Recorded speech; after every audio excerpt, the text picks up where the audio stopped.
Recording in progress. There we go.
Good morning. Welcome to the First Unitarian Universalist Church of Lynchburg. We are so glad you are here. Whoever you love, whatever your beliefs, whatever your age, and whomever you love, you are welcome here. As we work together for justice, compassion, and peace, we also acknowledge with humility that our buildings sit on Monacan land. My name is Courtney Senna. I'm the Director of Lifespan Engagement for this congregation, and I have been a member here for about 18 years. If you are with us for the first time, we are glad you chose to be here this morning to participate in the service for this church community we love. If you would like to receive our monthly newsletter and Friday email updates, please fill out the virtual visitor card found on our website at uulynchburg.org under Sunday services, or fill out the yellow card found in the back of the chair in front of you and place it in the offering basket. Please take note of the announcements in the bulletin, and if you are on Zoom, you can find them in the Friday e-news. And I do have a couple of special announcements for this week. Next week on June 3rd, we will gather for celebration and tasty treats for our auction finale gala. Online bidding starts tomorrow morning. The link is in the Friday e-news. You can bid all week long online, and then next Saturday evening, we will have our live auction. Please make plans to join us for this fun, important fundraiser. And then next Sunday, June 4th, we will be celebrating the 100th anniversary of the flower communion ritual. There will be no religious education classes. We'll all be in the sanctuary to celebrate together. And you are invited to bring a flower to share with someone else. Following the service at 11:30, there will be a follow-up meeting to our previously scheduled annual meeting. We ask that you prioritize this meeting and so that we can form a quorum to vote on our name change. It's very important that we have as many voting members here as possible, so please make plans to be here. On June 11th, we will celebrate summer with our annual picnic at Riverside Park Pavilion. We have the pavilions reserved all day. We'll be providing hot dogs, hamburgers, and vegetarian options. So please bring a side dish. We can play at the spray ground. We have special entertainment for the kids. And the picnic will be our service time that day. And some members will have a Zoom link available so that we can gather with our virtual friends. Now I invite us to release our worries about the world and our own lives as we enter into the service by taking some slow, calming breaths.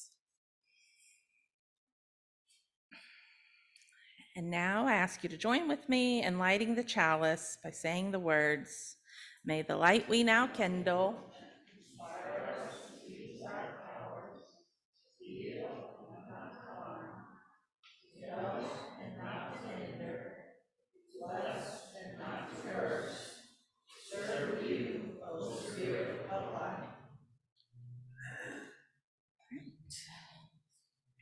And then please rise and embody your spirit for hymn number 347, Gather the Spirit.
Invite all the young and young at heart to join me down front for Time for All Ages.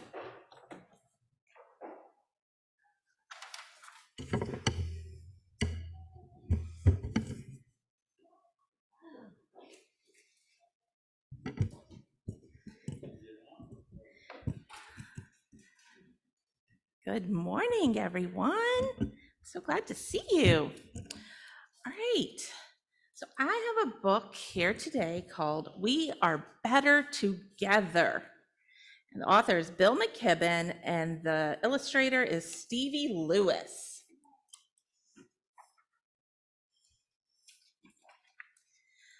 The human game is a team sport.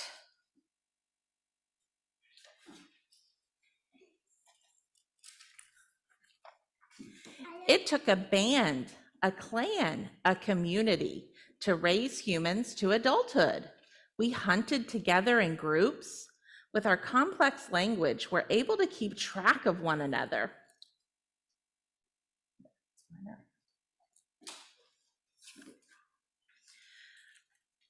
When we work together, we can do incredible things. We can harness the power of the sun.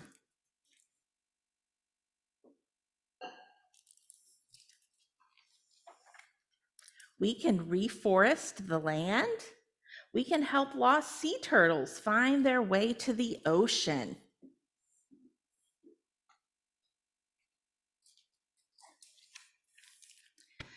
We can explore the farthest reaches of space, and looking back, we can see how we are changing our planet. It is a beautiful, fragile place, worthy of protection.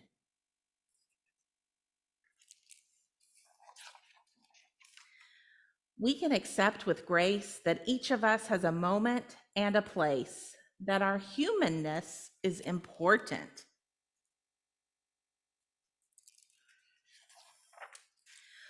We have the tools to allow us to stand up to the powerful and the reckless. We know the value of love.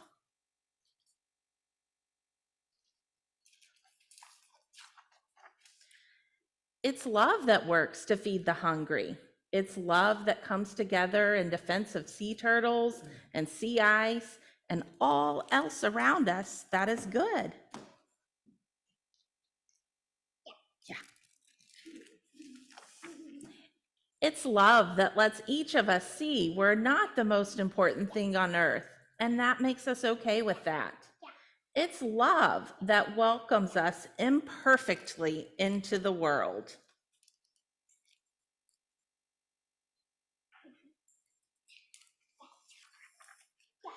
We live on an unbearably beautiful planet, a planet that needs us humans to play together, to cooperate.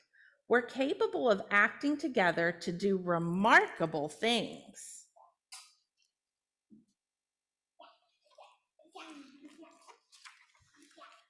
So we'd best get started soon.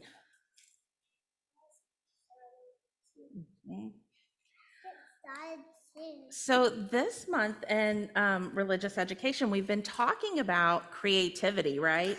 But we've also been talking about Mother Earth a lot because we already have Earth Day, but we can't stop about talking about Mother Earth. Yes, we have been talking about her so much because of Earth Day and all of the different creative ways that we can help Mother Earth.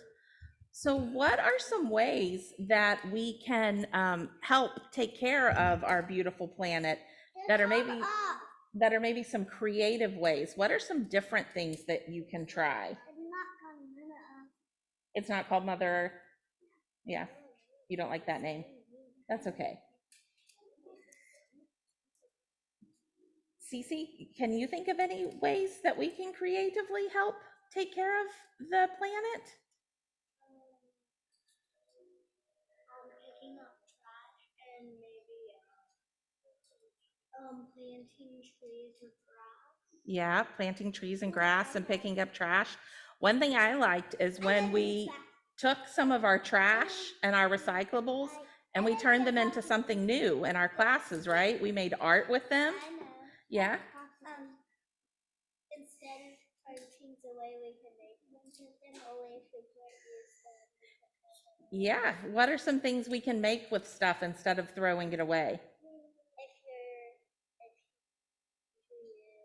If you want to make a recycling, you can make a pirate ship or a car. Yes, you could use some boxes and paper from recycling to make a pirate ship or a car. What was your idea? If you made it something.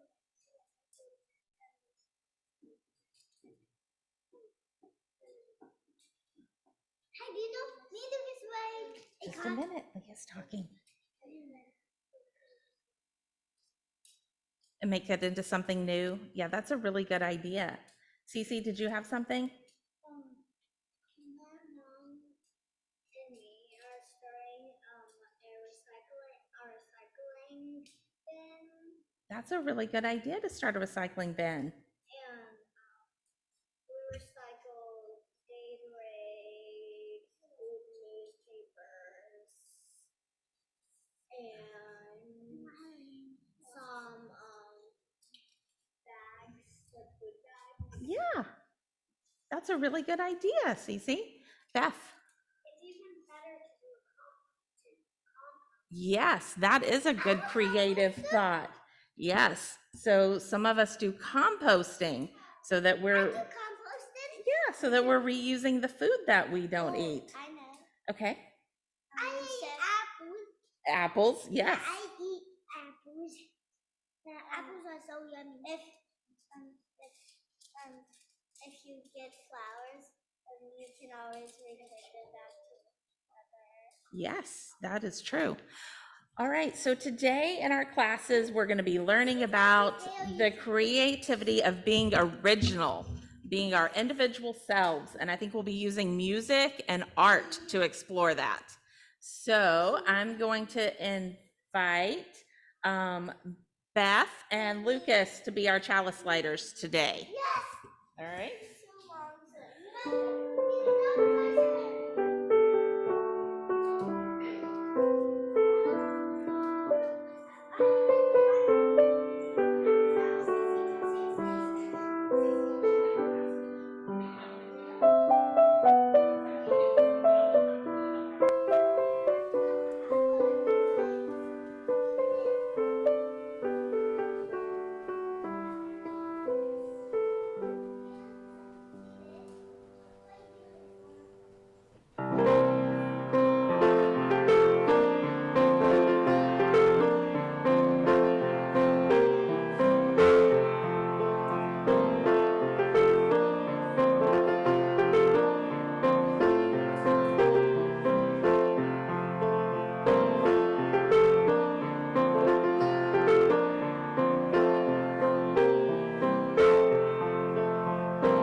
Good morning. Today we gather to explore the theme of creativity and to reflect on the words of one of the great thinkers of our tradition, Ralph Waldo Emerson. Emerson was a Unitarian minister, a philosopher, and a poet whose work continues to inspire us today.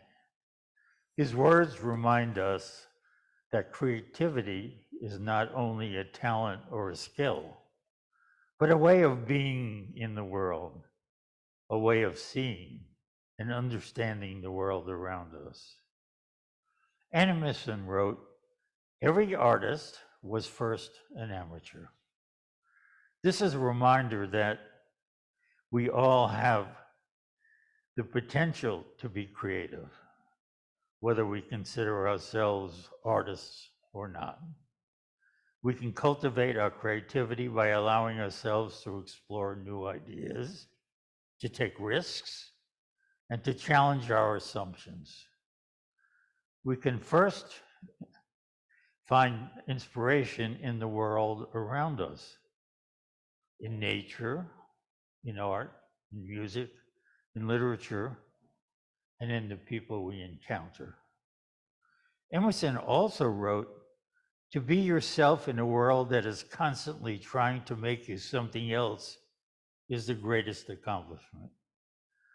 This is a call to embrace your individuality, to trust our own creative impulses, and to resist the pressure to conform to the expectations of others.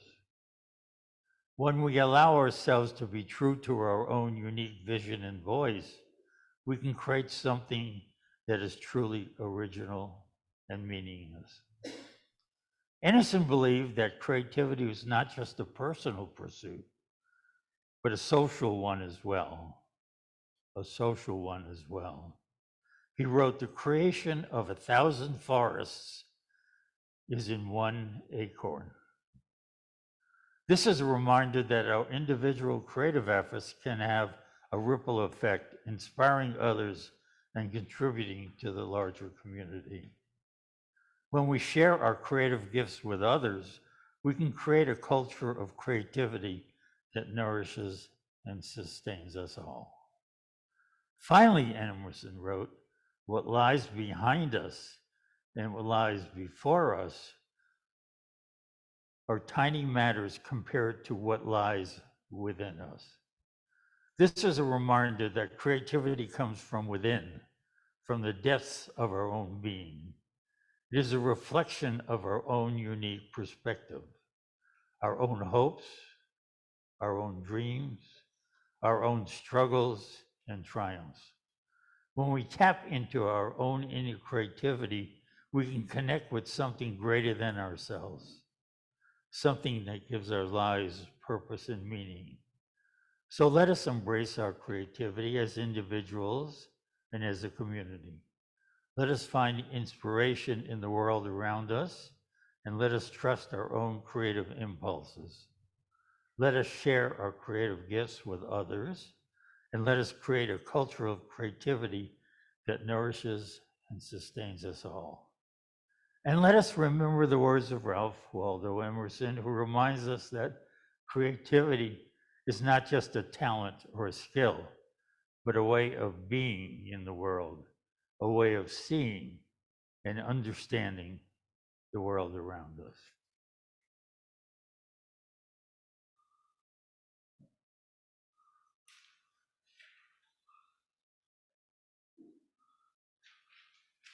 You were supposed to say that next part, but that's all right. Oh, okay. I don't have a mic. Does it work? Each Sunday, we take an offering of your gifts for the work of our congregation, both within these walls and in the larger community. We are grateful for your gifts, generously offered and gratefully received.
It is our tradition to share the key events in our lives.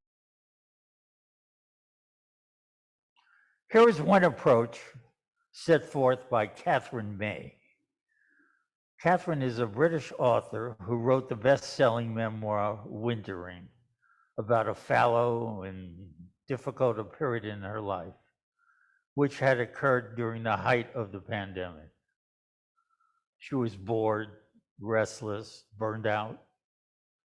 Her usual ritual, walking, had fallen away along with other activities that used to bring her pleasure. Collecting pebbles, swimming in the sea, savoring a book. There was nothing that made the world feel interesting to me, she said. It felt like my head was kind of full and empty at the same time. In her latest book, Enchantment, she describes how a simple series of actions, like writing a post-it note that said, "Take a walk," helped her discover little things that filled her with wonder and awe, and in turn made her feel alive again. You have to keep pursuing it until you get that tingle that tells you that you found something that's magical for you. Mrs. May said, "It's trial and error, isn't it?" She had some tips on how you could do the same, one of which is to commit to noticing the world around you. We have to find the humility to be open to experience every single day and allow ourselves to learn something. This, she acknowledges, is easier said than done. Let yourself go past those thoughts and tell you it's silly or pointless or a waste of time, or you're too busy to probably do this. Instead, give yourself permission to want that in the first place, to crave that contact within the sacred, and the feeling of being able to commune with something that's bigger than you are. Entering a state of wonder is akin to using a muscle. Put yourself in that mindset more often, and it gradually becomes easier. First, you must give in to the fascination you feel in everyday moments. For example, get really excited when you see a light dance across the surface of your coffee. Don't force it though. The key, she said, is to keep looking for the things that make you marvel, to have faith that you will encounter them. What you find pleasurable might be quite simple. Miss May often felt awe when examining a small bug in her garden. We've told ourselves that everything needs to be so big, she said. Actually, you can just breathe out and live quite small lives. Ask yourself one simple question. Instead of thinking about what you find enchanting, which may feel too difficult to answer, Miss May suggests you give yourself a different question. What soothes you? It might be going on a walk or visiting an art museum. Maybe you enjoy watching the shifting clouds. Whatever it is, find a way to do it. Every morning, she goes outside and smells the air like a dog. She said with a laugh, "I just read that dogs can smell about 400 times or 4,000 times better than we do." Fascinating.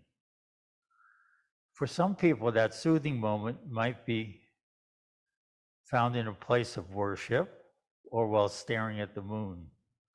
The moon is so beautiful, when you look at the moon, you can't help but notice the stars and the planets that are out in the night sky, said Mrs. May, who observes that phase of the moon regularly.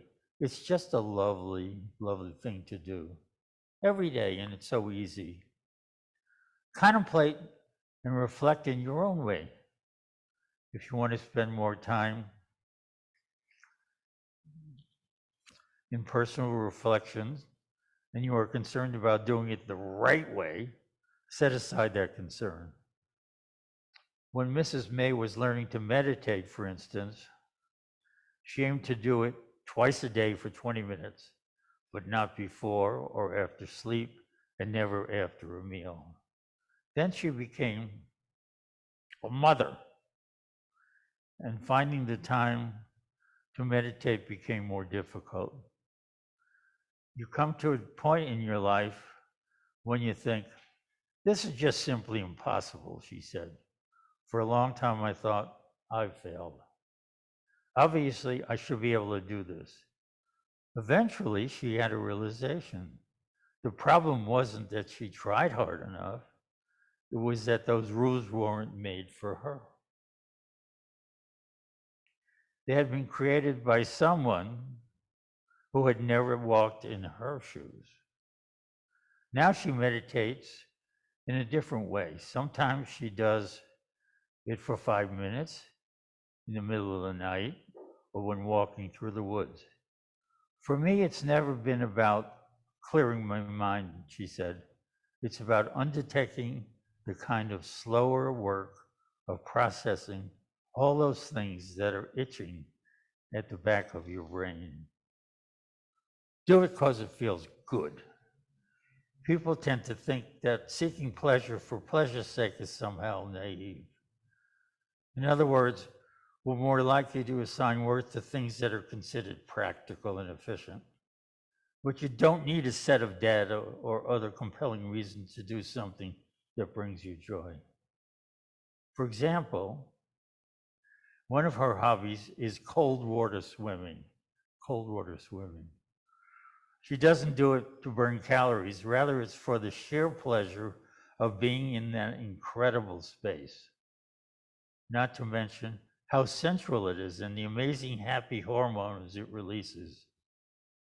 And although Miss May initially took a beekeeping class to learn how to make honey at home, this goal became less urgent when she became filled with awe as a student. The enjoyment of all, the connection with her teachers and classmates, the sensory delights, suppressed any practical ambitions.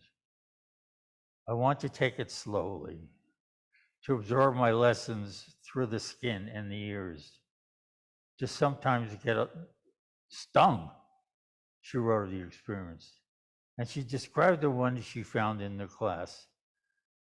They, the bees, are so loud when they all sing together, and with the smell of honey and propolis, the smoke, the way the whole box vibrates under your hands, it is quite absolute. This interaction of human and bee. So how about taking some time to consider something you can do to bring more creativity in your life? By writing down on a Post-it note, and we'll have some Post-it notes for you, something that you wanted to explore that will work for you. And take that note home, post it on your fridge, and if it helps opening a door for you to being open to what you can do. What you have on your Post-it note is one way you can say yes to life. We can affirm that with our closing hymn.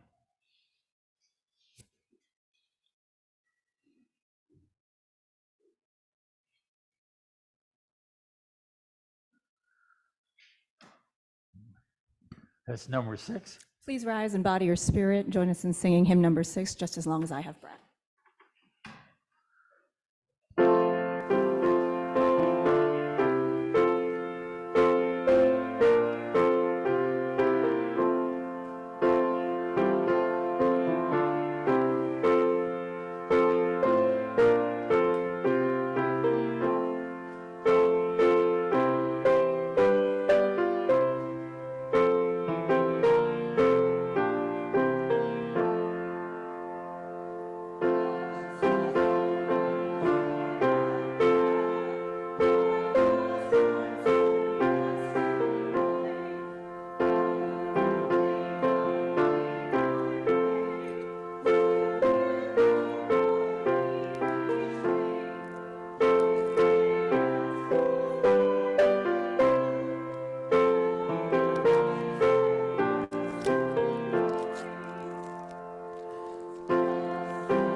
I'm just trying to find my closing words.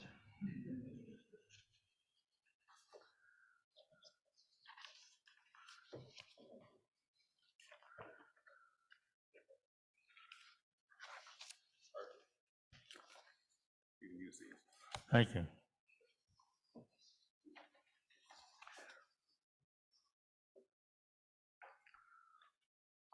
As we draw near to the end of our time together today, I invite you to reflect on the words of Ralph Waldo Emerson, who is a beacon of wisdom in our universal Unitarian tradition, as we said before. Emerson's teachings remind us of the profound power of creativity and its ability to enrich our lives. Emerson encouraged us to tap into the depths of our imagination, to embrace our unique gifts, and to unleash the creative forces within us. He believed that every individual possesses a spark of divinity. So, in that spirit, we will extinguish the chalice.